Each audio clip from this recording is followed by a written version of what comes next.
Hello everyone, हम पढ़ रहे थे बहुपदों के शून्य ज्ञात करना। पिछली वीडियो में हमने शून्य क्या होते हैं ये जाना था कि किसी भी बहुपद में जो चर होता है उसके ऐसे मान जिन्हें बहुपद में रखा जाए तो बहुपद का मान 0 के बराबर हो जाए, वे बहुपद के शून्य कहलाते हैं। हमने रैखिक बहुपदों के शून्य ज्ञात करना सीखे थे। किसी भी बहुपद का यदि शून्य ज्ञात करना है तो उस बहुपद को हमेशा शून्य के बराबर रखेंगे।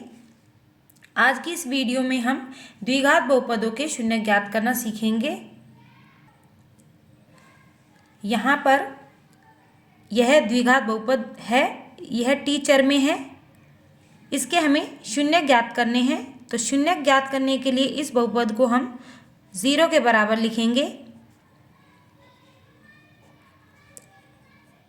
ये बहुपद हो गया 0 के बराबर, यानी t² - 15 हो गया 0 के बराबर। अब हमें टी के मान निकालने हैं। माइनस का 15 बराबर के उधर गया तो ये हो गया प्लस का 15।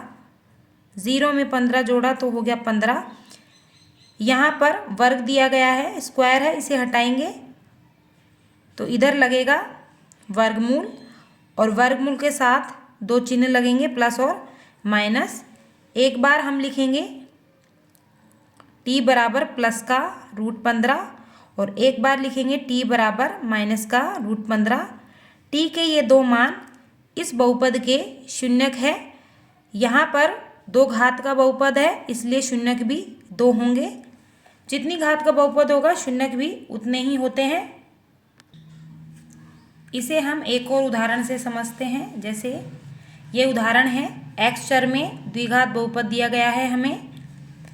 यहाँ पर सबसे पहले इसे x की घटती घात के रूप में लिखेंगे तो ये हो गया 6x²। इसके बाद आएगा माइनस का 7x और फिर आएगा माइनस का 3। अब हमें इस बहुपद के शून्य ज्ञात करने हैं। तो शून्य ज्ञात करने के लिए इस बहुपद को हमें 0 के बराबर लिखना होगा। तो ये हो जाएगा px बराबर 0, यानी 6x² - 7x - 3 बराबर 0। अब हमें इसे गुणनखंड विधि द्वारा हल करना होगा, इसके गुणनखंड करने होंगे। तो यहाँ पर सबसे पहले है x का गुणांक देखेंगे। x का गुणांक है माइनस का 7। फिर देखेंगे x² का गुणांक और अचर पद दोनों को गुणा करेंगे। यहाँ पर x² का गुणांक है 6 और अचर पद है -3, दोनों हो गए -18। अब हमें यहाँ पर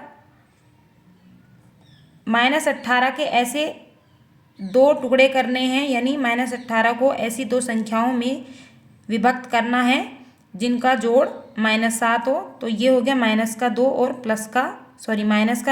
प्लस का 2। ये दोनों ऐसी संख्याएं हैं जिनको जोड़ने पर -7 आएगा। तो यहाँ पर इसके गुणनखंड हो गए 6x² माइनस का 9x और प्लस का 2x माइनस का 3 बराबर 0। अब इन दोनों पदों में कॉमन देखेंगे तो ये आ जाएगा 3x, तो यहाँ बचेगा 2x और यहाँ बचेगा माइनस का 3। ये वाला साइन एज इट इज़ आएगा। फिर इन दोनों में कॉमन देखेंगे, यहाँ पर कॉमन है 1, तो यहाँ पर बचेगा 2x - 3 बराबर 0। अब यहाँ पर इन दोनों पदों में ये ब्रैकेट कॉमन है 2x - 3, इसको बाहर निकालेंगे तो यहाँ बचेगा 3x और यहाँ पर शेष रहेगा प्लस का 1 बराबर में 0।